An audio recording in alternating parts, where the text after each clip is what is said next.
Friendship is one of life's most profound gifts, yet it is also one of its greatest challenges. In a world increasingly shaped by societal expectations and pressures, the essence of authentic connection often becomes diluted. We find ourselves bending, twisting, and contorting to fit into molds that are not our own, chasing the approval of others while losing sight of who we truly are. And the great irony is that in the pursuit of belonging, we often sacrifice the very authenticity that forms the foundation of genuine relationships. There is a subtle but powerful truth we must embrace. True friendships thrive on authenticity, not approval. Yet this is far easier to say than to practice. From an early age, we are conditioned to prioritize acceptance. We are taught, directly or indirectly, to behave in ways that make us likable, agreeable, and easy to include. We learn to suppress certain traits, to polish our rough edges, to wear masks that hide the depth and complexity of who we are. And while some of this is necessary for navigating social spaces, the danger lies in losing ourselves entirely to the performance. Consider this. If the connections we build are based on a version of ourselves that is curated for approval, are they truly connections at all? Or are they simply transactions, exchanges of validation where the price is our authenticity? There's a quote often attributed to Oscar Wilde that captures this struggle perfectly. Be yourself. Everyone else is already taken. It sounds simple, almost cliche, but in practice it is revolutionary. To be yourself in a world that constantly demands otherwise is an act of courage. And in that courage lies the seed of genuine friendship. Authenticity is not about perfection. It is about honesty. It is about showing up as you are, imperfections and all, and allowing others to see the real you. This kind of vulnerability is not easy. It opens you up to judgment, rejection, and misunderstanding. But it also opens the door to deep, meaningful connections, the kind that are not built on superficial approval, but on mutual respect and understanding. When you are authentic, you give others permission to do the same. You create a space where they can lay down their own masks and meet you, human to human, in a place of real connection. The societal pressures to conform are relentless, particularly in the age of social media, where the curated highlight reels of others' lives can make us feel inadequate or unworthy. We see the smiling faces, the perfect gatherings, the endless streams of likes and comments, and we wonder if we are enough. We begin to compare our behind the scenes to someone else's polished final product, and in doing so, we lose sight of our own worth. This comparison traps us in a cycle of seeking approval, of measuring our value by external validation rather than internal truth. But the truth is, you will never be everyone's cup of tea, and that is not just okay, it is necessary. The world is full of different people with different tastes, values, and perspectives. To try to please everyone is to dilute yourself to the point of invisibility. The friendships that matter, the ones that will sustain and uplift you, are those where you are loved not despite your quirks and flaws, but because of them. As Brené Brown so aptly said, true belonging doesn't require us to change who we are. It requires us to be who we are. There is immense freedom in letting go of the need for universal approval. It allows you to focus your energy on the relationships that truly matter. These are the connections where you can show up fully and be met with acceptance, where your successes are celebrated without envy and your struggles are supported without judgment. These are the friendships that nourish your soul, the ones that make you feel seen, heard, and valued. It is worth acknowledging that the journey to authenticity is not without its challenges. There will be moments of doubt, moments where the temptation to conform feels overwhelming. You may lose some connections along the way, as not everyone will be comfortable with your authenticity. But consider this, the relationships that cannot withstand your truth are not the ones you want to build your life around. Loss, while painful, is often a necessary part of growth. It clears the space for new connections to form, ones that are grounded in mutual respect and understanding. To live authentically is to take responsibility for your own happiness and fulfillment. It is to recognize that you cannot control how others perceive you, but you can control how you show up in the world. It is to choose courage over comfort, truth over pretense, and depth over superficiality. And in doing so, you set the stage for the kind of friendships that are not only fulfilling but transformative. When you embrace authenticity, you not only enrich your own life, but also the lives of those around you. Your willingness to be real creates a ripple effect, inspiring others to do the same. It fosters a culture of openness and honesty, breaking down the barriers that keep us isolated and disconnected. In a world that often prioritizes appearances over substance, your authenticity becomes a beacon, A reminder that it is possible to build relationships that are grounded in truth rather than performance. Remember that authenticity is a practice, not a destination. It is something you must choose every day, in every interaction. There will be times when it feels uncomfortable, when the urge to revert to old patterns of seeking approval feels almost irresistible. But each time you choose authenticity, you strengthen that muscle. You become more attuned to who you are and more confident in your ability to navigate the world as your true self. On the personal side, the reward for this effort is profound. Authentic friendships bring a sense of belonging that is unparalleled. They provide a safe haven in a chaotic world, a space where you can be fully yourself, without fear of judgment or rejection. They remind you of your intrinsic worth, independent of external validation. And perhaps most importantly, they teach you that you are not alone, that there are people who see you, value you, and choose you for exactly who you are. So let us reject the societal pressures that demand conformity at the expense of authenticity. Let us choose to show up as ourselves, to build connections that are rooted in truth and mutual respect. Let us remember that our worth is not determined by the approval of others, but by our own capacity to live authentically. Because in the end, it is not the number of friendships you have that matters, but their quality. And quality friendships are born not from seeking approval, but from embracing authenticity. The myth of the perfect social life is one of the most pervasive illusions we face in modern society. It is the belief that happiness is somehow tied to the quantity or outward appearance of our relationships, that we must curate an enviable circle of friends, maintain an endless stream of activity, and always appear effortlessly connected. This idea, though alluring, is a dangerous trap.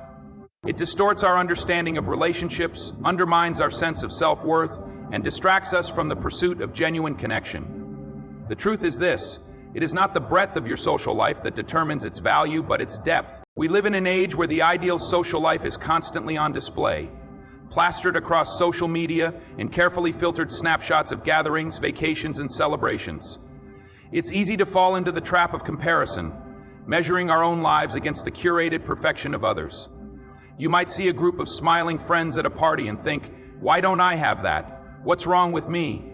But what you're seeing is a highlight reel, not the full picture. Behind the scenes, there may be misunderstandings, insecurities, or even loneliness.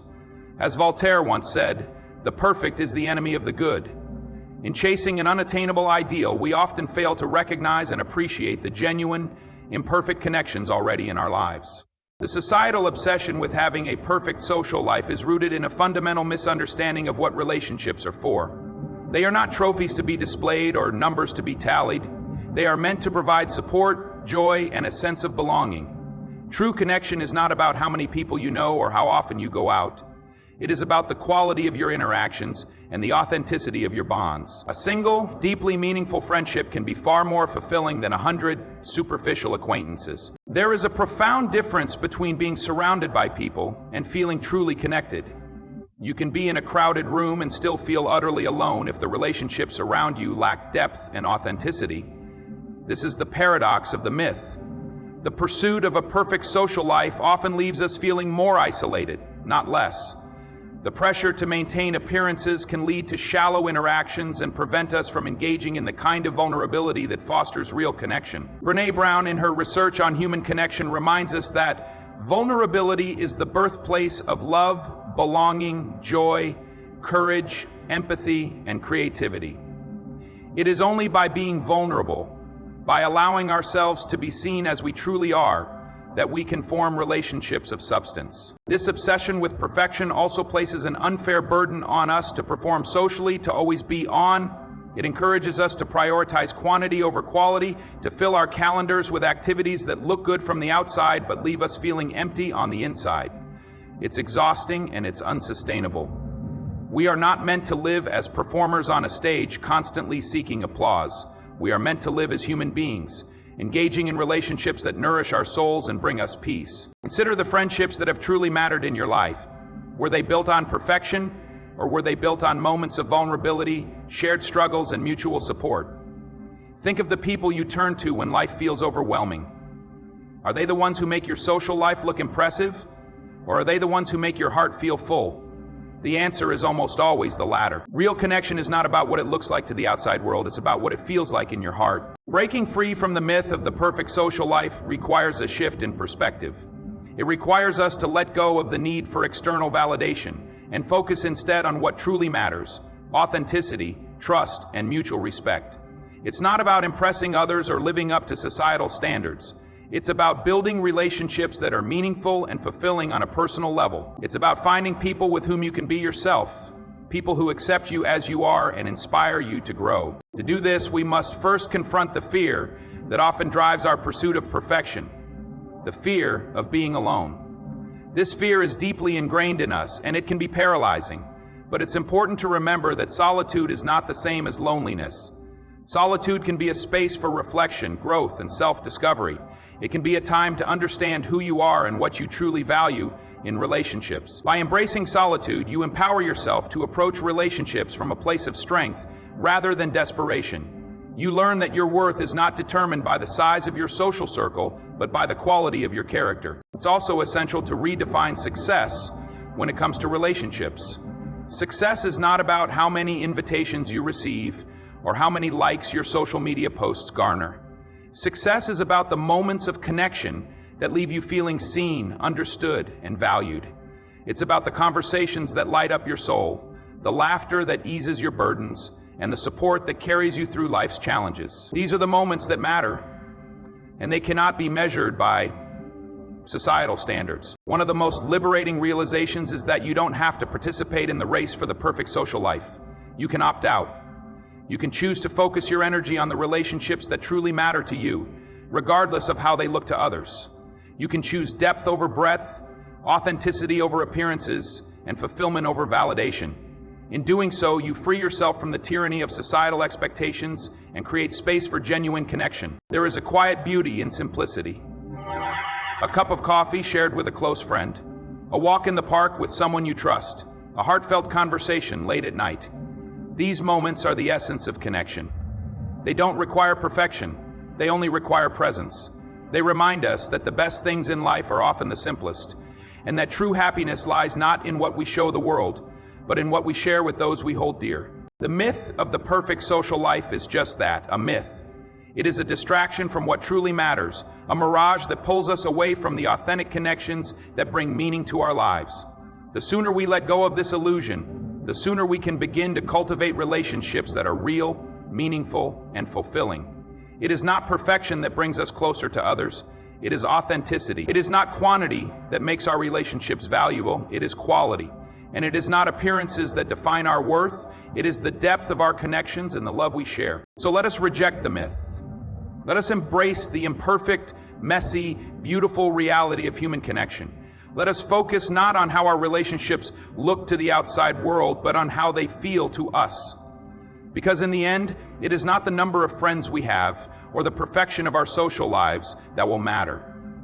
It is the depth of our connections, the authenticity of our bonds, and the love we give and receive that will define the richness of our lives. In a world that constantly demands more from us, more time, more energy, more of ourselves, it can be easy to forget the value of boundaries. We are taught, often subtly but sometimes directly, that saying no is selfish, that we should always be available, always accommodating, always willing to put others first. Society tells us that relationships thrive on compromise, but rarely do we hear the equally important truth. Healthy relationships also thrive on boundaries, and boundaries, far from being barriers, are acts of strength and self-respect.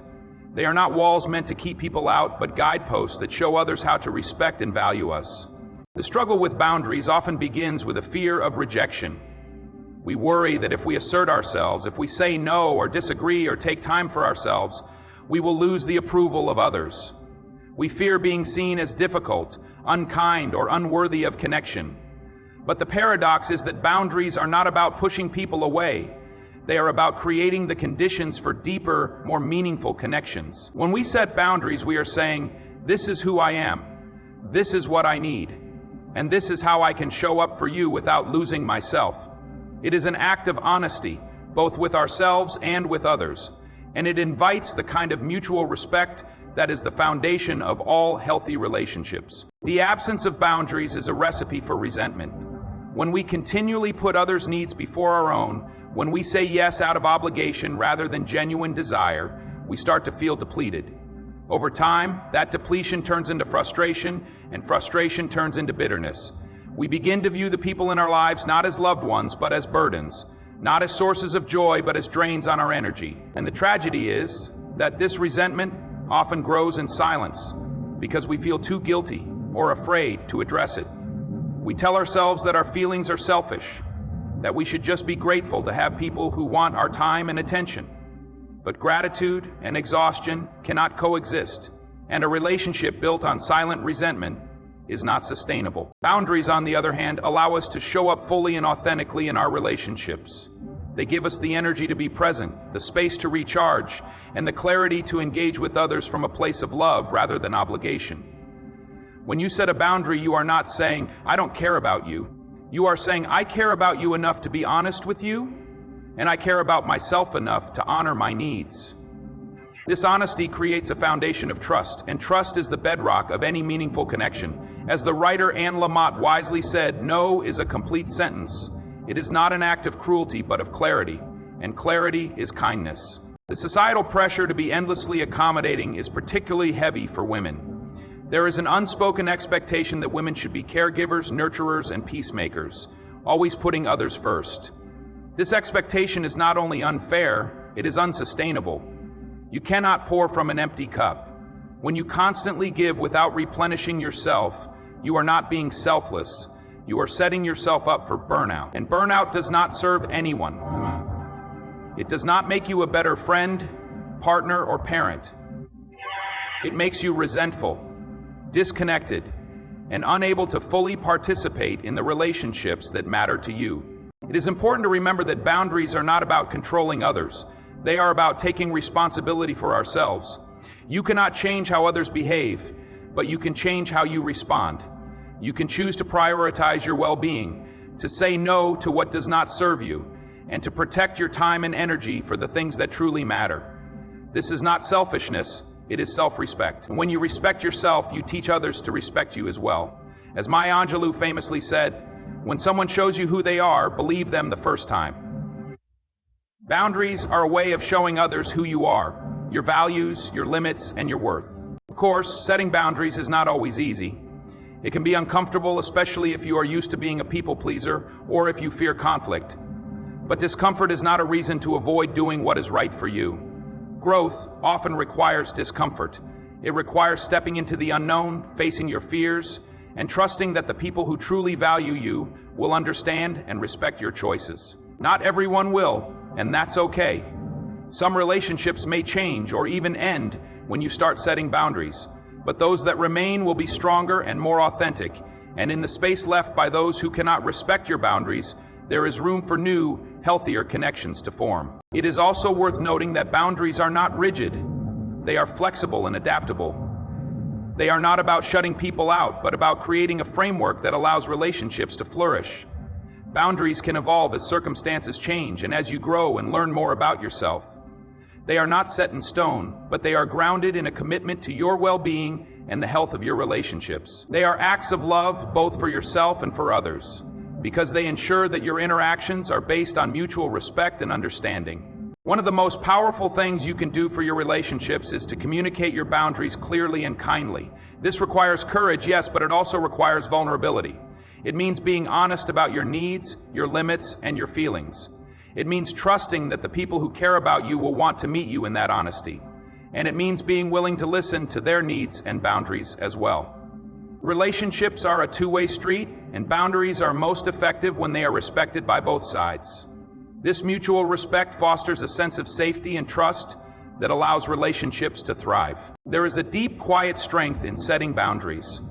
It is the strength to say, "I value myself enough to honor my needs, and I value you enough to be honest about them." It is the strength to stand firm in the face of societal pressure, to resist the urge to conform to expectations that do not serve you, and to prioritize what truly matters. And it is the strength to let go of relationships that cannot respect your boundaries, knowing that your worth is not determined by the number of people in your life, but by the quality of your connections. Boundaries are not barriers, they are bridges. They create pathways to deeper understanding, greater trust, and more meaningful connection. They are not acts of selfishness, but of self-respect, and they are not about keeping people out, but about inviting them in, on terms that are healthy, respectful, and authentic. They remind us that we cannot be everything to everyone, but we can be true to ourselves. And in being true to ourselves, we create the conditions for relationships that are not only fulfilling, but transformative. So let us embrace the power of boundaries. Let us reject the notion that saying no is unkind or selfish. Let us honor our needs, protect our energy, and prioritize the relationships that truly matter. Because in the end, it is not how much you give that defines the strength of your relationships, but how much of yourself you are able to bring to them. And you can only bring your whole self when you are willing to set the boundaries that allow you to thrive. The foundation of every meaningful relationship is built upon the delicate yet powerful balance of respect and mutual understanding. Without these, connections crumble under the weight of unmet expectations and silent frustrations. Respect is not simply about politeness or surface-level civility. It is about recognizing the intrinsic value of another person, appreciating their individuality, and choosing to engage with them in a way that honors their worth. And yet, respect is a two-way street. For a relationship to thrive, both parties must commit to walking that path together, fostering an environment where each feels seen, heard, and valued. Too often we overlook the importance of mutual respect in our relationships. We focus instead on fleeting emotions, affection, excitement, even obligation, without realizing that these can only sustain a connection temporarily. It is respect that provides the structure, the scaffolding, upon which love, friendship, and trust are built.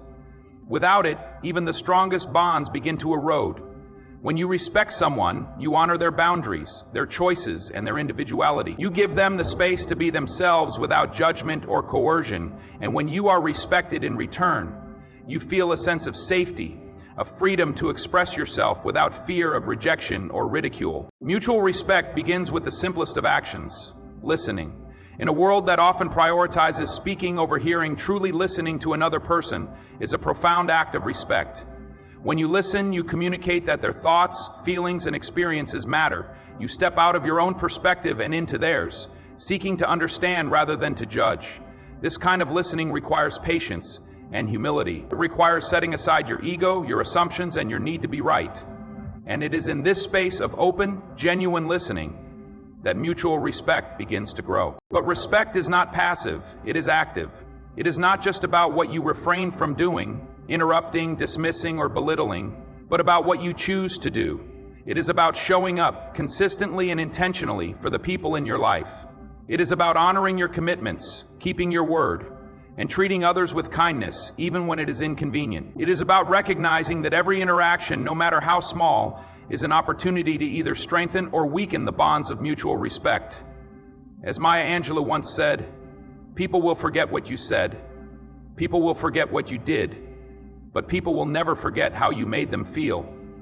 Respect makes people feel valued, and that feeling is what anchors a relationship. There is a temptation, particularly in close relationships, to take respect for granted. Familiarity can breed complacency, and we may find ourselves slipping into patterns of behavior that we would never tolerate in the early stages of a connection. We interrupt, criticize, or dismiss the people closest to us, often without realizing the harm we are causing. And yet, these small acts of disrespect accumulate over time, chipping away at the foundation of trust and goodwill. To truly honor the relationships that matter to us, we must be vigilant in our commitment to respect. We must treat the people we care about not as fixtures in our lives, but as dynamic, evolving individuals, deserving of our full attention and regard. Respect also requires boundaries. Not only respecting the boundaries of others, but also having the courage to set and uphold our own. It is not respectful to allow someone to take advantage of you, to disregard your needs, or to treat you in ways that diminish your self-worth. True respect is reciprocal. It cannot exist in a relationship where one person constantly sacrifices themselves for the sake of the other. To respect someone is to recognize that their needs and boundaries are as important as your own, and to expect that they will extend the same consideration to you. Mutual respect does not mean avoiding conflict. It means navigating it with care and intention. Disagreements are inevitable in any relationship, but how we handle them determines the strength and longevity of our connections. Respectful conflict is not about winning or proving a point. It is about seeking understanding and resolution. It is about expressing your needs and concerns honestly, while remaining open to the other person's perspective. It is about disagreeing without demeaning, challenging without attacking, and standing your ground without diminishing the other person. In this way, conflict becomes an opportunity for growth rather than a threat to the relationship. One of the most challenging aspects of mutual respect is extending it to those who may not have earned it in our eyes. It is easy to respect someone who agrees with us, supports us, or shares our values. But true respect requires us to go further. It requires us to acknowledge the humanity of every person, even those we struggle to understand or relate to. This does not mean condoning harmful behavior or tolerating disrespect. It means choosing to see the complexity and worth of others, even when it is difficult.